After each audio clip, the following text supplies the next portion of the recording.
Ang malamig na simoy ng hangin ay tila humahagupit sa nanunuyong balat ni Lolo Tino habang nakaupo siya sa kawayang hagdan ng kanyang munting kubo. Sa bawat paghinga niya, maririnig ang mahinang sipol ng matanda, isang himig ng pag-iisa at pangungulila. Ang kubong iyon, na gawa sa pinagtagpi-tagping nipa at kawayan, ay hindi lamang basta tirahan. Ito ang huling alaala ng kanyang yumaong asawa na si Bernadette.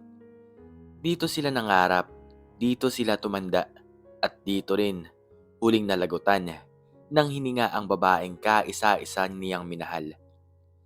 Sa gitna ng malawak na lupain sa baybayin ng Batangas, ang munting kubo ni Lolo Tino ang natitirang saksi sa isang nakaraang puno ng ligaya na ngayon ay nababalot na ng lungkot at katahimikan. Ngunit ang katahimikang iyon ay biglang nabulabog ng malakas na busina ng mga dambuhalang truck at ang ingay ng mga heavy machinery. Isang makintab na puting SUV ang huminto sa harapan ng bakura ni Lolo Tino. Lumabas mula rito ang isang lalaking nasa huling bahagi ng kanyang bente. Bihis na bihis sa kanyang protective gear, may hawak na blueprint at may suot na mamahaling salamin. Siya, si Engineer Oliver, ang head engineer ng itatayo sanang Azure Horizon Luxury Resort. Foreman, bakit nakatayo pa rin ang basurang yan dito? Sigaw ni Oliver habang itinuturo ang kubo ni Lolo Tino gamit ang kanyang mamahaling ballpen. Lumapit ang isang foreman na pawis. Sir, ayaw po kasing umalis ng matanda. Sabi niya, dito na daw po siya mamamatay. Anong dito mamamatay? Hindi ito sementeryo. Ito ay magiging 5-star resort. Asin niyo yan ngayon din? Utos ni Oliver. Dahan-dahang tumayo si Lolo Tino gamit ang kanyang tungkod na yari sa sanga ng punong kaimito. Iho, maaari bang pag-usapan natin to? Malawak naman ang lupang ito. Bakit kailangan pati na ang munting tahanan ko ay gibain nyo? Lumingon si Oliver kay Lolo Tino na may halong pandidiri sa kanyang mga mata. Hoy, tanda, hindi mo ba naiintindihan? Ang kubo mong ito ay isang eyesore. Nakakasira sa aesthetic ng project ko. At saka, sino ka ba para harangan ng bilyong-bilyong proyektong ito? Hindi ko naman po hangad na harangan ang inyong proyekto, iho. Ang hiling ko lang ay itira nyo itong maliit na sulok para sa akin. Dito ko ibinao ng puso ng asawa ko. Malumanay na paliwanag ng matanda. Tumawa ng malakas at nakakaasar si Oliver. Puso? Tanda. Sa mundo ng konstruksyon, walang puwang ang drama. Ang kailangan dito ay semento at bakal. Tingnan mo nga yung suot mo. Butas-butas ang sando mo. Tapos kakausapin mo ako tungkol sa puso. Umalis ka nga dyan. Bago ka pa makasama sa gigibain. Engineer, baka po pwedeng bigyan muna natin ng ilang araw ang matanda para makahanap ng malilipatan. Singit ng foreman na naaawa na sa kalagayan ni Lolo Tino. Ilang araw? Nawawalan tayo ng pera sa bawat oras na nakatayo ang kubong yan. At ikaw? Turo ni Oliver sa foreman. Huwag mo akong tuturuan kung paano mag-manage ng site. Gibain nyo yan. Ngayon din. Lumapit si Lolo Tino kay Oliver. Pilit na hinahawakan ang braso ng binata. Iyo, parang awa mo na. Wala na akong ibang mapupuntahan. Ang kubong ito ang tanging nag-uugnay sa akin sa mga alaala ng pamilya ko. Padabog na tinabig ni Oliver ang kamay ng matanda. Huwag mo akong hawakan. Madumi ang kamay mo. At huwag kang mag-inarte. Sigurado namang squatter ka lang dito. Wala kang papel, wala kang titulo. Kaya bago ko patawagin ang mga pulis para kaladkarin ka, lumayas ka na. May karapatan ako sa lupang ito, iho. Bulong ni Lolo Tino na tila may pait sa boses. Karapatan? Dahil lang tumira ka rito ng ilang dekada? Tanda, ang lupa ay sa may-ari, hindi siya nakatira. At ang may-ari ng lupang ito ay isang makapangyarihang tao na hindi mo man lang kayang tingnan sa mata. Kaya sige na, baka masaktan ka pa rito. Humarap si Oliver sa operator ng bulldozer. Hoy, ano pang hinihintay mo? Araruhin mo na yan. Pero sir, nasa loob pa po ang mga gamit ng matanda. Sigaw ng operator. Ano ka ba? Wala akong pakialam. Basura lang naman ang mga laman yan. Sige na, ipatumba na yan. Nagsimulang umugong ang malaking bulldozer. Ang itim na usok ay bumalot sa paligid. Tila isang masamang pangitain. Umiiyak na lumuhod si Lolo Tino sa harapan ng makina. Ngunit agad siyang hinawakan ng dalawang security guard at pilit na inilayo. Huwag! Ang mga larawan ni Bernadette, ang mga sulat namin. Pagsusumamo ng matanda. Ngunit huli na ang lahat.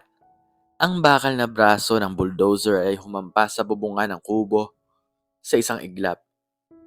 Ang mga tuyong dahon ng nipa ay nagliparan sa hangin.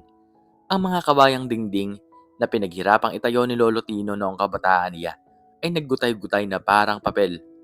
Ang tunog ng nababaling kahoy ay tila mga buto ni Lolo Tino na nadudurog. Tumawa si Oliver habang pinapanood ang pagkawasak. Ayan, mas malinis na tingnan. Kita mo na tanda sa isang iglap na walang tinatawag mong tahanan. Ganyan ang kapangyarihan ng pera at teknolohiya. Naiwan si Lolo Tino na nakasalampak sa lupa. Puno ng alikabok ang kanyang puting buhok. Ang kanyang mga matay nakapako sa nagkakaisang tumpok ng mga guho. Nakita niya ang isang lumang frame ng larawan na basag ang salamin. Ang larawan nila ni Bernadette sa kanilang kasal.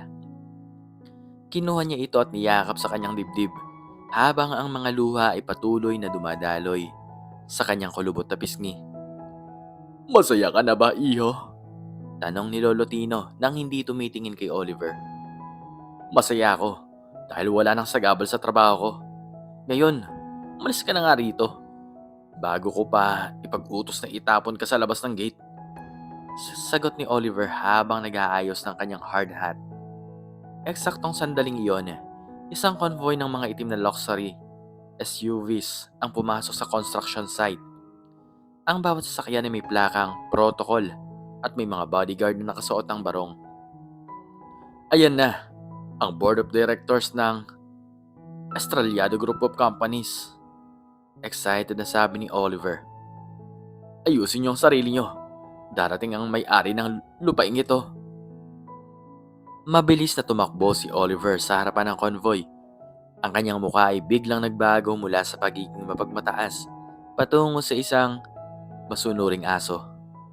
Huminto ang pinakaunang sasakyan at bumaba ang isang lalaking nasa edad 50. Si Mr. Santiago, ang CEO ng kumpanya.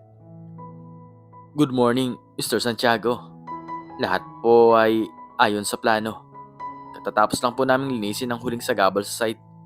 Handa na po kaming magbuhos ng semento para sa main lobby. Masayang ulat ni Oliver habang nakayuko ng bahagya. Hindi siya pinansin ni Mr. Santiago. Ang mga mata ng CEO ay lumingalinga sa paligid. Tila may hinahanap na napakahalagang bagay. Nang makita niya ang nagkalat na guho ng kubo at ang matandang lalaking nakaupo sa lupa, namutla ang mukha nito. Anong nangyari dito? Tanong ni Mr. Santiago. Ang boses ay nangangatog sa kaba. Yan po ba? Isang squatter lang po yan, sir. Patigas ang ulo. Pinagiba ko na ang kubo niya para hindi na makabala sa view ng resort. Huwag po kayong mag-alala. Paalisin na rin namin siya ngayon din. Sagot ni Oliver. Iniisip na matutuwa ang kanyang boss. Ngunit isang malakas na sampal ang sumalubong sa pisngi ni Oliver. Gago ka ba? Sigaw ni Mr. Santiago na nagpatahimik sa buong construction site. Napaatras si Oliver, hawak ang namumulang pisngi. Sir, bakit po? Ginagawa ko lang naman po ang trabaho ko. Hindi na sumagot si Mr. Santiago. Sa halip, nagmadali siyang lumapit kay Lolo Tino. Kasunod niya ang iba pang mga opisyal ng kumpanya na tila mga natatarantang langgam. Don Faustino! Sigaw ni Mr. Santiago sabay luhod sa harapan ng matanda. Diyos ko, anong ginawa nila sa inyo? Nanlaki ang mga mata ni Oliver. Ang kanyang tuhod ay nagsimulang manginig. Don Faustino? Ang chairman emeritus? Dahan-dahang tumingala si Lolo Tino. Ang kanyang mga mata na kanina ay puno ng lungkot ay ngayon ay may bahid ng isang otoridad na tila ngayon lang lumabas. Santiago, mahinang sabi ni Lolo Tino. Sinabi ko sa iyo, huwag niyong pakikialaman ang sulok na ito hanggat buhay pa ako. Patawad po, Don Faustino. Ang sabi po sa report ay wala pang tao rito sa site. Hindi ko alam na narito kayo sa inyong bakasyonan. Paliwanag ni Santiago na halos maiyak na sa takot. Tumayo si Lolo Tino sa tulong ni Santiago. Pinagpagan niya ang kanyang lumang sando na puno ng alikabok. Tumingin siya kay Oliver na ngayon ay tila estatwa sa kinatatayuan, maputla at hindi makapagsalita. Iho, tawag ni Lolo Tino kay Oliver. Dahan-dahang lumapit si Oliver. Nakayuko ang ulo, hindi makatingin ng diretsyo. Sir Don Faustino, hindi ko po alam. Akala ko po ay... Ang akala mo ay mahirap lamang ako? Akala mo ay wala akong karapatan dahil butas-butas ang suot ko at gawa sa nipa ang bahay ko? Tanong ni Lolo Tino. Ang kanyang boses ay kalmado ngunit sa bawat salita ay parang latigo. Patawad po talaga. Pabulong na sabi ni Oliver.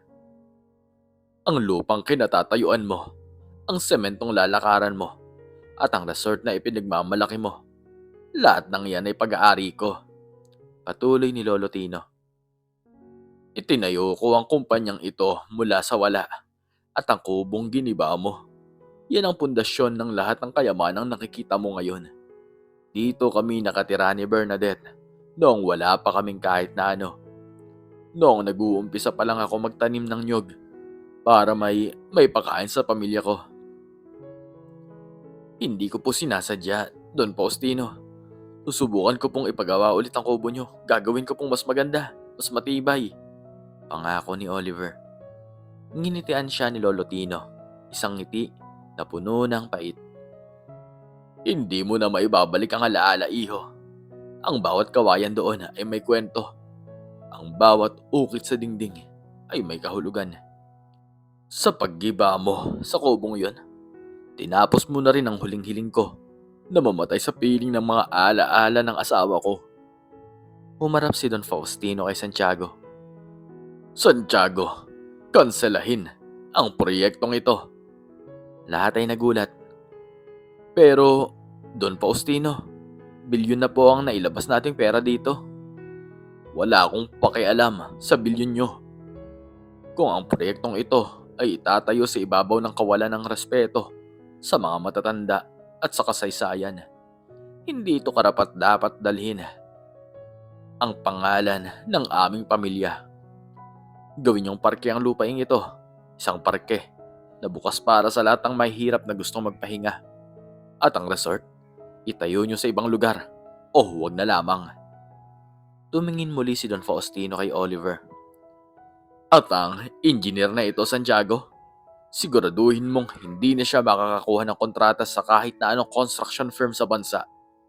Ang isang taong marunong lang bumuo ng gusali, pero marunong ding sumira ng dangal ng kapwa, ay hindi karapat-dapat na tawaging profesional. Opo, Don Faustino. Masusunod po, sagot ni Santiago. Nalaglag ang blueprint mula sa kamay ni Oliver. Ang lahat ng kanyang pinag-aralan, ang kanyang career, at ang kanyang kayabangan ay gumuho kasabay ng kubo ang kanyang ipinagiba. Namalaya na lang niya ang kanyang sarili na pinapalabas ng mga security guard sa site na siya mismo ang nag-utos na bakuran. Naiwan si Don Faustino sa gitna ng guho. Lumapit ang kanyang mga tauhan para tulungan siyang sumakay sa SUV. Ngunit tumanggi siya. Iwanan niyo muna ako rito. Wika niya. Umupo ang matanda sa isang piraso ng kawayan na dating bahagi ng kanilang higaan ni Bernadette. Pinulot niya ang isang maliit na rebulto ng Birheng Maria na himalang hindi nabasag. Bernadette, bulong niya habang nakatingin sa dagat. Pasensya ka na. Hindi ko na ipagtanggol ang ating munting tahanan. Humangin ng malakas, tila isang haplos sa kanyang pisngi. Sa kabila ng pagkawasak ng kanyang kubo, naramdaman ni Don Faustino ang isang kakaibang gaan sa kanyang loob. Ang kayabangan ng tao ay maaaring mabuwal, ang nipa at kawayan. Ngunit kailanman ay hindi nito kayang gibain ng isang pusong marunong magmahal at magpatawad. Mula sa malayo, ang tunog ng mga makina ay huminto. Ang katahimikan ay muling bumalik sa baybayin. Ang mapagmataas na engineer ay nawala. Ang bilyong-bilyong proyekto ay naunsyami. Ngunit ang alaala ng kubo ay nanatiling buhay sa lupang hindi na muling mababahiran ng semento at bakal. Lumipas sa mga buwan ng dating construction site ay naging isang malawak na hardin. Sa gitna nito, ipinagawa ni Don Faustino ang isang replika ng kanyang lumang kubo. Ngunit sa pagkakataong ito, hindi na ito gawa sa marupok na nipa. Gawa ito sa matitibay na materyales. Ngunit ang disenyo ay katulad ng dati. Sa harap ng kubo, may isang marker na nakasulat. Dito nagsimula ang lahat. Dito rin magtatapos. Hindi sa ginto nasusukat ang tao, kundi sa kanyang pagkatao. Si Oliver naman ay balita na nagtatrabaho bilang isang simpleng laborer sa isang malayong probinsya. Nag-uumpisa muli, bitbit ang leksyon ng bawat taong makakasalubong mo. Gaano man ito mukhang aba, ay may kwento at halaga na hindi kayang bilhin ng anumang titulo o salapi. Sa huling sandali ng araw, habang papalubog ang araw at nagkukulay kahelang langit, nakaupo ulit si Don Faustino sa hagdan ng kanyang bagong lumang kubo. Nakapikit ang kanyang mga mata. Isang matamis na ngiti ang nakaguhit sa kanyang mga labi. Sa wakas, kapiling ang mga alaala at ang katahimikan. Nahanap na niya ang tunay na kapayapaan. Ikaw, anong natutunan mo sa maikling istoryang ito? Makiki-comment naman po sa baba kung ano man ang inyong natutunan. At hanggang dito na lamang po nagtatapos ang aking istorya. Sana po ay nagustuhan nyo to. Please like, share, and subscribe. And click the notification bell para palagi po kayong updated sa mga bago ko po pong istorya. Muli ay maraming salamat po. At God bless us all.